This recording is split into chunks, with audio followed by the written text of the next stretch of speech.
like trolling the fans into believing that he's going to be talking crazy about Kendrick or just talking about it. He has a lot to gain from that. That's going to make people pick up the album. They're going to listen to it because of that. Whereas on Kendrick's part, the more he leans into the game narrative, the more that he adds hype to games rollout.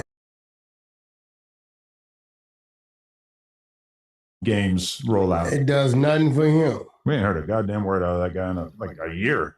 Who, Kendrick? I mean, when's the last time we heard of? Before that, he went 3-4 years. Remember? Shit. Yeah. You know what I'm saying? When now DDG wants to call. Oh, yeah? I had all his enemies here. I know. I was asked, pick that up because I want to ask him about it. I was just with Trey Living. Hey, bro. I'm in here defending you, and you ain't picking the call up. Got me looking crazy. I don't even know who the Trey Living guy is. Is that the guy who Adam was sitting with when Adam said the N-word? Is that the guy? And his sister like does adult content? As hell. I'm in a no jumper. I got a whole lobby full of dudes telling lies on you. I'm telling them, talking about Wack. While your nephew got us blackballed, I said, DDG don't do that type of shit. If he don't with you, he just tell you that. He don't, man, he blackballing us, telling people not to do business with us, work with us, all kind of stuff. And what was crazy, I said, damn, man, you look like DDG. And that's what triggered the conversation. Nigga had the fake dreads in his head. What's the dude name, Adam? Trey Living. Oh, the other fool. I always forget his name. Then he told me, then listen, I said, well, what's your issue? You did something, nephew, just don't be getting into it with people. Then he tell me some weird shit. I guess whoever you was dating at the time, he had her picture on his briefs. I said, well, bro, why would you do that? Whoa, now, this is the shit. Mention that. That's this the shit I don't like, bro. And I tell people. I love that we don't even know if DDG's on the phone because you've been talking for so long. He's on the phone, but hold on. I want to. DDG's on the phone because you've been talking for so long. It's crazy. Tell him because he want to hear what's going on. This what I don't like. You do that and DDG don't say nothing, then you beat your chest like, yeah, you see the nigga didn't say nothing. Then when DDG says something, he wants to tell me it's just content. So what's the issue with this dude? I had him right here, Neff, and I'm trying to get you on the phone to see if it's really an issue, and you wasn't picking up. Nah, I ain't think about that nigga, bro. So you ain't blackballing. DDG sat quietly for 2 minutes. That's crazy. I said, who are you to blackball? I don't even know that man. DDG told him he couldn't come to a party he was at. And that's why everybody... Was it DDG's party? Nah, it was Austin McBroom's party, but DDG wasn't f***ing with him because that dude Trey had like basically disrespected DDG's baby mama. So he wasn't f***ing with him. You shut him down, nephew? And if he did. So what? You shut him down? Nah, he just ain't getting the party. Hey, this dude right here, one thing about him and Blueface, I've never seen either one of them lose their shit. Like, they talk shit, but they still calm. Actually, when Trey was talking shit about DDG earlier, he said that DDG's not an entertaining streamer. He's more of like a chill dude streamer, which is... Nigga, that's who he is. Nigga, I know, but it's funny that was his like way of criticizing him. Listen, Neff, we're going to clear it up to all you weirdos out there. Ain't no God. What is there to clear up? Why do we care about this? Like, am I tripping? Like, why do we care? Yeah, I be talking about this a beef with DDG and Blueface and all kind of. Listen, we might get. I done been irritated at him. DDG been irritated at me. It's just a conversation. That's all it is. Like, this is one dude that I can honestly say is Blueface's real brother. Then why wasn't he at the baby shower? Why he wasn't at the baby shower? He said he had the other number. I'm just kidding. Plus, I didn't send it to him too. DDG doesn't even want to be used for content. He's so quiet. He's like, man, why am I here? I usually would have sent it to him too. Like, so that's I gotta absorb some of that because I would have sent it to him. But we definitely going on tour. We wanted to clear that up. I didn't know who this little dude was, and I had him right here just in case you was like, the nigga didn't violate it. I'd have went ahead on a compounding for you now. So here you are again saying that you was going to assault somebody. So now you're admitting to more assaults and assaults for hire on camera. And all these people that, you know, do these things typically get sent to jail. And now you're admitting to assaulting. This is crazy. F you. Nah, I ain't that serious. He ain't, what's his nigga name? Trey. You ain't that serious. He left. I holla at you. No, DDG's TDG said about 4 words though. That's all he gonna do. That's what the nigga do. But you're right. DDG and Blueface are kind of similar. They have that like never get loud temperament. Never. Yeah. It's weird. He might say some shit, but I've never seen him just flip out. And it's been times he should have flipped the fuck out. I wish I had that. I just never got heated. You got better at it. I used to get trigger you a lot easier. Yeah, this podcast was a lot more volatile. I used to get trigger you. Now, I know when I can get you easy. When you really like trying to say something about something and I intentionally don't let you say it, when I see them wrinkles right here, I got you. That's intentional? I feel like that's just who you are. Nah, you're just bro. an interrupter. Nah, I mean, end of the day. Why you got a B on your shirt? That's Dior. Oh, shit. At the end of the day, That's fake. people really they want us to fight. That Dior shirt is not made. It's designed by Dior, but it wasn't made by Dior. We say that. Wack is not wearing an authentic Christian Dior shirt. That is not a Christian Dior shirt. It's a Christian Dior inspired shirt for sure, but That Fight. so the louder you get, you know what I'm saying? They really think it's about to happen. You can't fight me. You got to fight Lush. She's the one who called you out on brand risk. Yo, bro, listen, Lush, listen. Man, you can get it in no jumper alley, man. You ain't getting no cloud or no bag. I will never empower or enhance the wealth of my fake enemies. Okay. It's not gonna happen. That nigga got up here and said some crazy shit. That nigga said, I'm doing business with the mafia. you have admitted to doing business with the Israeli mafia. I said, listen, man. The mafia is an organization like any other organization. It becomes a mafia when you're doing illegal activity. Probably the biggest mafia I've ever done business with is probably UMG. Because that's definitely a huge organization. You get what I'm saying? Now, I do business with a bunch of people that are huge in what they do. But it's all legal activity. I said, this dude is crazy. Now, have a club. I don't know, bro. I mean, I thought he kind of like... So I actually want to show you guys this because Wack actually did say that he works with the Israeli mafia. I want to go into this real quick. Shout out to Misguided Media. Let me see right here. Yep, Misguided. A club, what, like? I got Claver Club. A club, what, like a deal to go there? Or? No, I got his people go to the clubs, but I got him a club. So I called the owners of the clubs. Yeah. Right in front of me. His eyes get big. He's like, yo, Wack, that's them. I said, y'all need a favor. I said, it's Johnson Class. They see a Wack, he did some disrespectful shit. Because they all Jewish. Here we go, right here. Okay, boom. Right here. Wack saying that he's tied to the Israeli mafia. So here's it. Right. He did some disrespectful shit for the clubs. Yeah. Right in front of him. His eyes get big. He's like, yo, Wack, that's them. I said, y'all need a favor. I said, Israeli it's mafia Johnson Class. They see a Wack, he did some disrespectful shit. Because they all Jewish. Right. He did some disrespectful shit. Boom, boom, boom. I said, listen, man, whatever he did, he's been educated on not to do it again.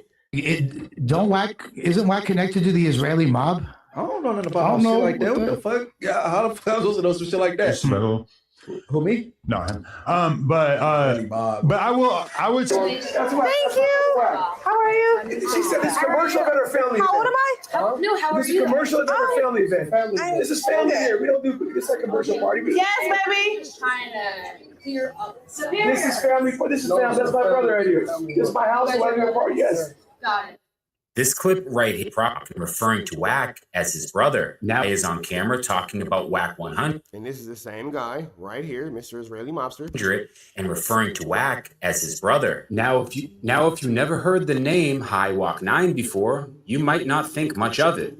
But you should, because Hai Waknine has a history that goes back decades. He's been described by law enforcement and major newspapers as an alleged figure in Israeli organized crime. He pleaded guilty to a federal racketeering charge and served years in federal prison, and is an alleged Israeli organized crime boss. And today, he's operating in Miami nightlife. And somehow, WACK100 is right there in the middle of that world. Because Wack has publicly talked about doing business with Hai. Wack connected Hai with his associate, Clavicular, and that relationship eventually became part of the story behind Baccarat. a Miami nightclub built around the exploding live streaming industry. But who exactly is Hai Waknine, and why does WACK100 have a relationship with him? And why does the Joaquin name keep appearing at the intersection of Los Angeles, Miami, entertainment, nightlife, and organized crime investigations? That's what we're here to get into. So with that all being said, let me see. Let's run this a little bit because Wack is lying about his dealings with this Israeli mobster. So let's focus on it. 1990s, luxury cars, nightclubs, Hollywood connections, high-end parties. So this is the person that's next on Wack's list to take down. This is the next man. This guy right here, he's going to be the next person to catch a federal recall at the hands of WACK100. And a reputation that attracted the attention of law enforcement. The Los Angeles Times described Waknine as an Israeli-born mob figure and reported that authorities have been watching him and his older brother, Asef, since they were teenagers. Federal investigators eventually connected Waknine to an organized crime network prosecutors referred to as the Jerusalem Network. And this is where the story moves from nightlife gossip into federal court.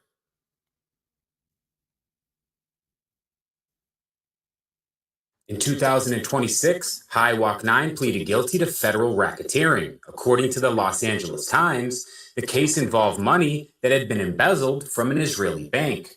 Prosecutors alleged that members of the Jerusalem Network wanted to move and hide that money in the United States. Waknine helped arrange loans using the money. Some of those loans involved people in Miami and Southern California. One recipient was a Miami real estate developer. Another was described as a Miami ecstasy trafficker, and another was a Beverly Hills Lamborghini dealer. When some of the money wasn't repaid, prosecutors said Waknine used threats and extortion to collect it. One Beverly Hills dealer had reportedly received approximately $950,000. Prosecutors said Waknine demanded roughly $2 million in repayment. That case eventually ended with Waknine pleading guilty to racketeering, and he was sentenced to more than 10 years in federal prison. So let's make this distinction very clear. Calling someone an Israeli mob boss is a characterization, but Hai Waknine's federal racketeering conviction isn't speculation. It's a matter of court record. So with that all being said, let's go into this a little bit more because I actually want to kind of paint a picture because Wack is going to lie and say that he has no involvement with these people. And I think that is really important for you guys to really see who these people are before we go back into Wack's conversation because Wack is going to end up putting these people away. So just kind of pay attention to this. And then there's Hai's older brother, Asef Ace Waknine.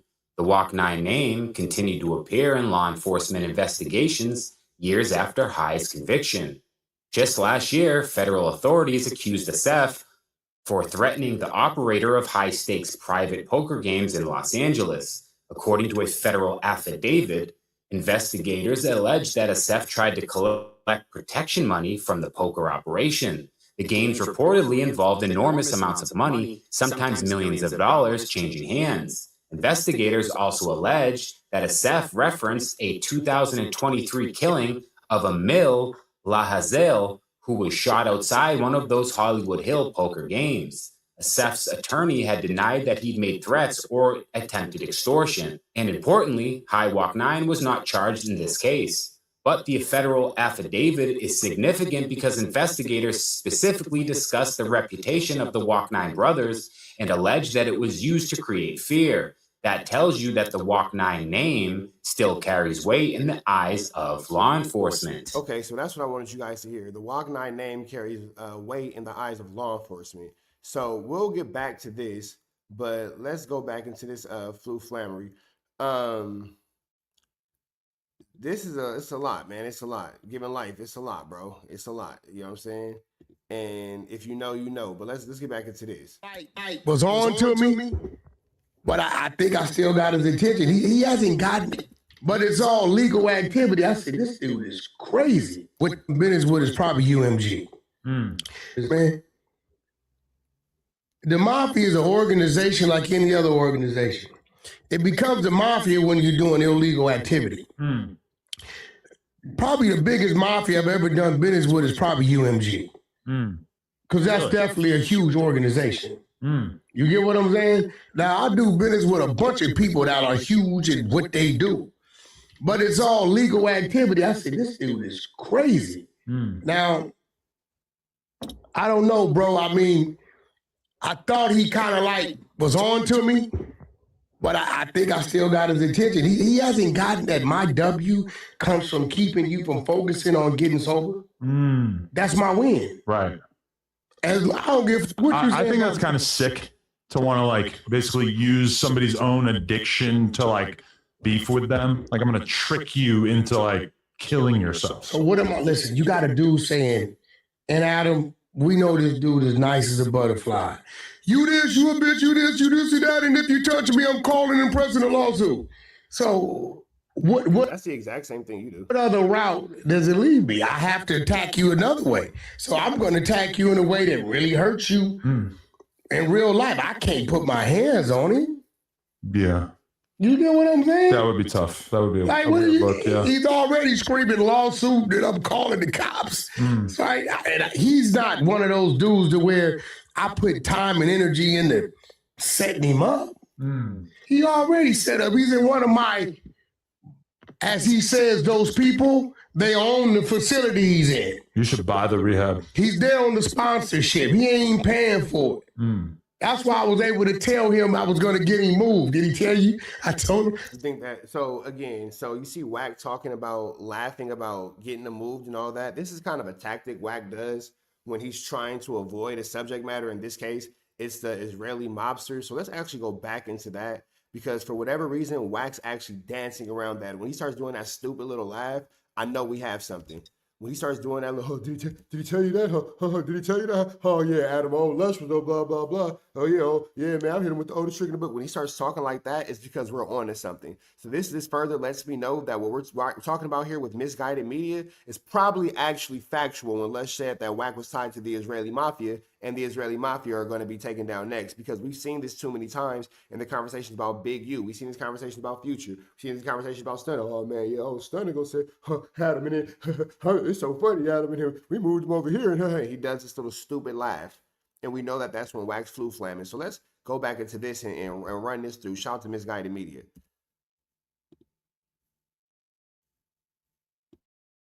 And here's part of the Hai Waknine story that most people today probably don't even know. Before Miami Nightlife, before Clavicular, before WACK100, before his Miami clubs, there was Maurice Clarett. Clarett was one of the biggest young football stars in America. He helped Ohio State win the 2002 national championship and became one of the most highly publicized prospects in college football. Then his career took a dramatic turn. In 2004, Clarett traveled to Los Angeles and was introduced to Hai Waknine. According to ESPN, Waknine became Clarett's sponsor and advisor, and we're talking about some serious support. ESPN reported that Waknine provided Clarett with cash, a BMW, drivers, bodyguards, and a beachfront property. The reported arrangement was that Waknine would eventually be reimbursed and receive a percentage of Clarett's future rookie contract. The Los Angeles Times separately reported that Clarett lived in a Waknine-owned beachfront property and had access to all of his luxury vehicles. Then Clarett was released by the Denver Broncos in 2005. The NFL career that was supposed to generate the money never even materialized. And suddenly, according to reporting at the time, the financial relationship between Clarett and Waknine became complicated. Clarett's lawyers stated that he received threats and feared for his safety. The FBI had also questioned Clarett about his relationship with Waknine, and this became a major national story. ESPN even reported that Clarett told an ESPN reporter shortly before his 2006 arrest that he and Waknine were still friends. So think about the timeline. 2004, Maurice Clarett. 2006, federal racketeering conviction. And years later, Miami Nightlife, Clavicular, Baccarat, and WACK100.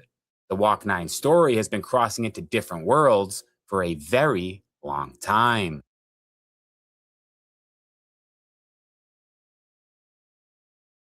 This is important because when people hear Hai Waknine today, they may think he's a Miami nightclub owner. And that's not where his story even started.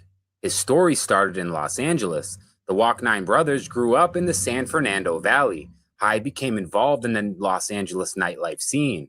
His name appeared in federal investigations involving Israeli organized crime, and he had connections to people in entertainment, nightlife, real estate, and gambling. It eventually caught his activities stretched beyond California. The federal case itself included alleged financial dealings involving Miami. So there was already a Los Angeles to Miami connection in the Waknine story long before the current streamer era. Enter Miami. Now fast forward, Hai eventually becomes a major presence in Miami nightlife, and that's where his world intersects with WACK100. According to Miami News Times, WACK100 was with Clavicular during a live stream when Wack pulled out his phone and FaceTimed Hai Waknine. Me, he didn't tell me that. Okay. He just told me something happened and they banned me.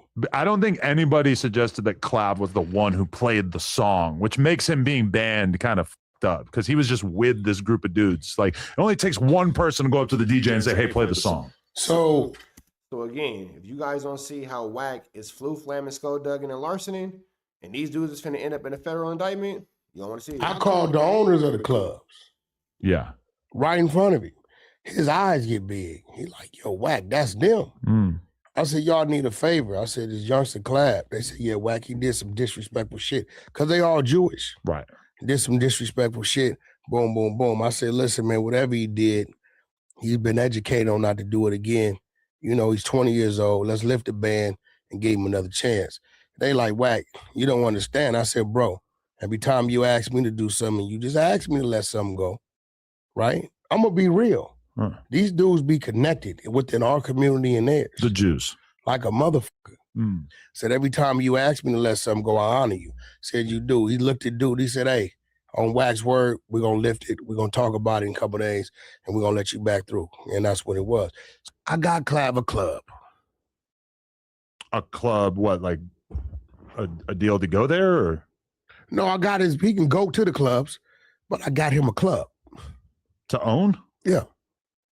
An entire club? Named it and everything. What's it called? Club Stream. Gonna be the first club where you can come in streaming. It's permitted. Wow, that's an interesting idea. I wonder how that's going to be for the people. And it's in a zone that doesn't get blocked. Perfect. Clavicular had reportedly been banned from multiple Miami clubs because of his live streaming incident with Andrew Tate. In Wack's response, he called Hai, not a random promoter and not a random club employee. He called Hai Waknine. Wack asked him to help Clavicular get back into Miami clubs, but Hai apparently saw a bigger opportunity, of course. Instead of simply getting Clavicular back through the door, he offered to build something around him, a nightclub designed specifically for streamers that became Baccarat.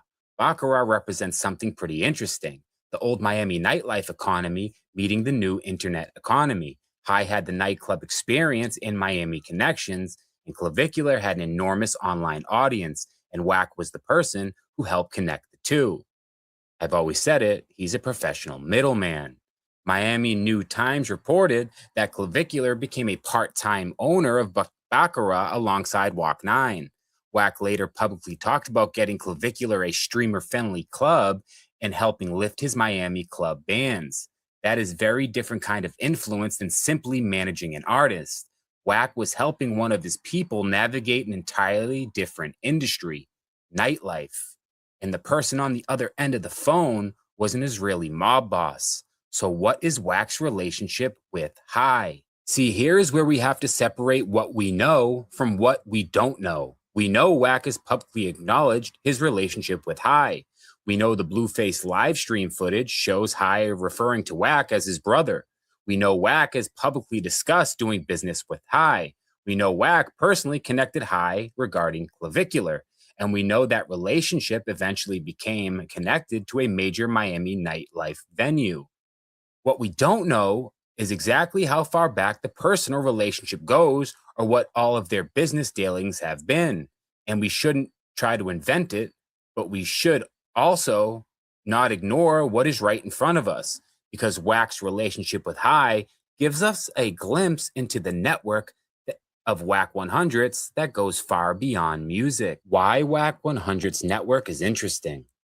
Let's think about the worlds involved. Los Angeles street culture, hip hop, Hollywood, professional athletes, nightlife, Miami, high-end gambling, streaming, and people with connections to all of those environments. WACK100 operates in the middle of a lot of those worlds, and that's what makes him so interesting. People often look at Wack and focus on his interviews, his arguments, his controversies, and his artists. But Wack's real power may have less to do with what he says and more to do with who he knows. Because when Clavicular needed access in Miami, Wack made a call and Hai Waknine answered. For years, people have watched WACK100 and focused on the character, the loud voice, the arguments, the controversy, and the name dropping. But maybe that's the wrong thing to focus on. Maybe Wack's real story is the network behind the character. Because a person can talk all day about who they know, but eventually you have to look at the people who actually answer the phone.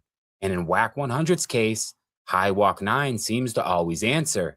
A man whose story stretches from Israel to Los Angeles to a federal racketeering conviction to Maurice Clarett to Miami nightlife, and now somehow into the world of Clavicular and the new generation of internet celebrities. So the question isn't, is WACK100 connected? The footage, the public statements, and the business relationships show that he clearly has connections. The real question is, how deep does his network go? And that's the part of the WACK100 story that deserves a much closer look, and we'll be looking closer. Until next time, don't forget to like, share, and subscribe. My content's too good to not be doing numbers, guys. Support. It's your boy Misguided. I'm out. This is family. This is family. That's my brother right here. This is my house. My new apartment. Yes. Got it. Can I have yours? Now, let's jump into this. No jumper. Coolest podcast in the My world. bad. I mean, We're gonna jump back into this. Good man. I got Adam. fight. So the louder you get, the mafia is an organization Okay, here we go. like any other organization. It becomes the mafia when you're doing illegal activity. Probably the biggest mafia I've ever done business with is probably UMG. Because that's definitely a huge organization. Jason, what's the deal? Now we just heard 2,500 for the box. What's the deal? We just heard Wack admit to and show videos of him being, all around these mafia dudes. So it's a pretty interesting situation. You get what I'm saying? Now, I do business with a bunch of people that are huge in what they do. But it's all legal activity. I said, this dude is crazy. Now, I don't know, bro. I mean, I thought he kind of like was on to me, but I think I still got his attention. He hasn't gotten that my W comes from keeping you from focusing on getting sober. That's my win. Right. As I don't give what you I say think that's about- kind of sick to want to like basically use somebody's own addiction to like beef with them. Like, I'm going to trick you into like killing yourself. So what am Yeah, that is crazy. And I imagine if that actually were to happen to Les, Wack would have some kind of legal ramifications. listen, you got to do At least a civil suit at absolute bare minimum. who's saying, and Adam, we know this dude is nice as a butterfly. You this, you a bitch, you this, you that, and if you touch me, I'm calling and pressing a lawsuit. So what other route does it leave me? I have to attack you another way. So I'm going to attack you in a way that really hurts you in real life. I can't put my hands on him. Yeah. You get what I'm saying? That would be tough. That would be Like, a what are weird you, look, yeah. he's already screaming lawsuit that I'm calling the cops. So he's not one of those dudes to where I put time and energy into setting him up. He already set up. He's in one of my, as he says, those people, they own the facility he's in. You should buy the rehab. He's there on the sponsorship. He ain't paying. So now Wack is saying that he's tied to the Israeli mob that owns the facility that Lush is in. Okay. For it. That's why I was able to tell him I was going to get him moved. Did he tell you? I told him, said, I'm going to get you moved in 30 minutes to another building. They're going to put you in room 5. And 30 minutes later, they moved him. And what he did, he went on the internet and tried to show his new room. But he's knowing, this motherfucker just told me this. Wack is lying. He said, I'm going to get the Wack is lying. Wack is lying. person fired is leaking my info. You're not, because they don't work in there. It's just like when you're dealing with certain types of people. Do you know who was having a meeting while we were doing the baby shower in the back room? The owner of Lamborghini, Ritz-Carlton. At the baby shower? Yeah, they were sitting in there having a meeting. Really? There was a bunch of old men there. Israeli mobsters. A bunch of Israeli mobsters were actually with you, is what it's looking like. And that's looking extremely flamboyant. It was some serious old men. Wow. You get what I'm saying? I'm at different tables doing different things, right? And some of the time you're coaxing Lush into another overdose. No. I've been successful at keeping him mentally out of focus on the program. You're in a great program that's not benefiting you none because I got you talking about me every day. I'm trying to get him back to MacArthur Park. Lush. Now, here's the thing about this. As we continue to pay attention to this, if you guys can't see the level of flamboyant, skullduggery, and larceny around WACK100, then again, you just don't want to see it. We are seeing that he has been tied to so many different criminal organizations. And at this point, this criminal organization might be his downfall, because I'm sure the last thing the Israeli mobs wants us to know is that WACK100 is all over YouTube in the public talking about this situation. You feel me? He did say Scott Storch was there too, 2,500 for the box. Big shout out to 2,500 for the Beezy. With that all being said, man, we're going to get up out of here to the next one. Chat, y'all saying kick it though. Y'all know the deal. Let's get back into it.